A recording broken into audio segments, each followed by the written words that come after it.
Okay, this is question 5 from chapter 5F. I've got the system of equations to solve for x, y and z. So first of all, I'm going to write that in matrix form using my coefficients. So I've got 1, 1, 1, and then we've got x, y, z, and the first one will be equal to 4, next one's equal to 3, and then we've got 10. So the second row, using the coefficients of my second equation, 2, 1, negative 1, then we've got 3, 3, and 2. So if we use multiplication, 1 times x would give me 1x plus 1y plus 1z gives me 4.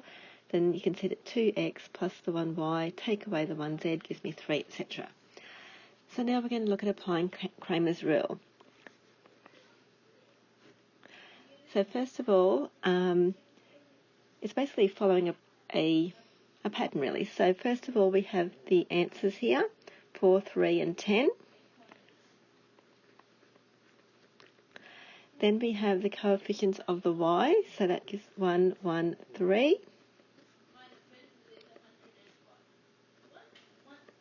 And then the next column is the coefficients of the z, so 1, negative 1, 2.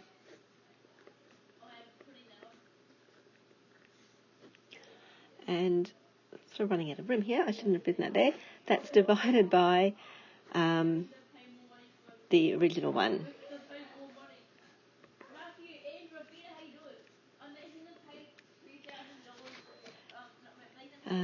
Then if we do the y, similar sort of thing, but now my answers move to the middle.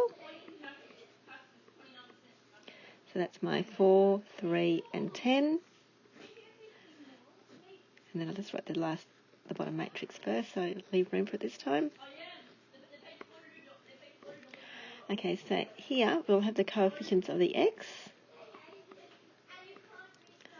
So that's our 1, 2, 3. For the y, then we'll have the coefficients of the z. So that will be 1, negative 1 and 2. And then lastly for the z,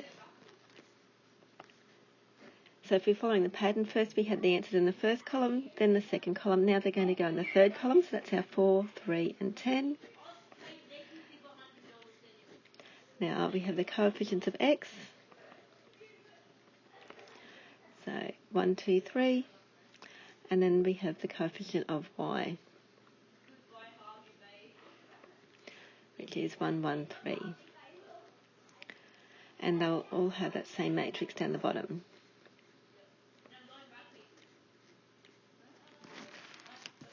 Okay, so now we need to work out the determinant. So for the first one, x, I'm going to use this first row here. So take the 4 out the front, and then we'll have 1, negative 1, 3 and 2 using the bottom corner. Then we change the signs. The first one's positive, second one's negative. And then we'll have 3, 10, negative 1, 2. Then the last one is a positive. Taking out the 1 this time, we'll have 3, 10, 1, 3. And now for the bottom one, we have to work out that determinant as well. So first of all, using this one here, then we'll have 1, negative 1, 3, 2. Change the sign to minus for the middle term, 2, 3, negative 1, 2. And positive for the last one, so it's got a coefficient of 1. Then we've got 2, 3, 1, 3. So on the top line, we've got 4 times 2 plus 3 would give me 5. Then we've got 3 times 2 is 6. Take or add on 10, so we've got 16. Then we've got 3 times 3 is 9. Take away 10, got negative 1. On the bottom line, 2 plus 3 gives me 5. 4 plus 3 gives me 7. And then 6, take away 3, gives me 3.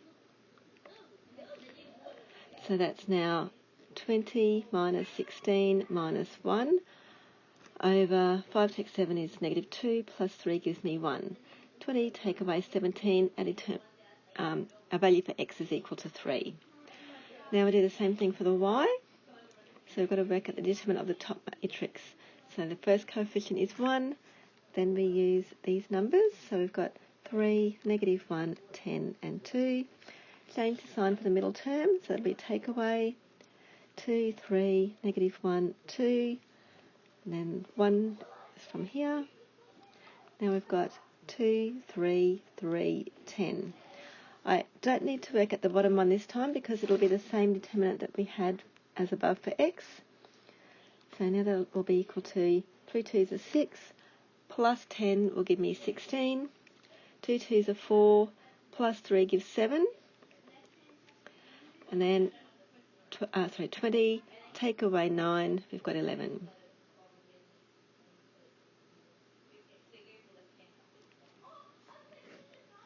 And that will be divided by 1. Okay, so now I've got 16, take away 28, plus 11, that will give us -1. And now for z, we do need to do the same thing yet again. Taking out the 1, we've got 1, 3, 3, 10, change the sign to negative, 2, 3, 3, 10, change the sign to positive, so that's a 4. And the determinant for the bottom matrix is going to be 1 as we found before for x. So now we've got 10 take away 9 is equal to 1. 20 take away 3 is 11. And 6 take away 3 is 12. Oh, sorry, because 4 times 3 is 12, sorry. Divided by 1.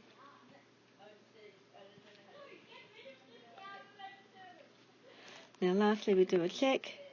So at the moment we've got x is equal to 3, y is equal to -1, and z is equal to 2. I'll do a check just in the last equation.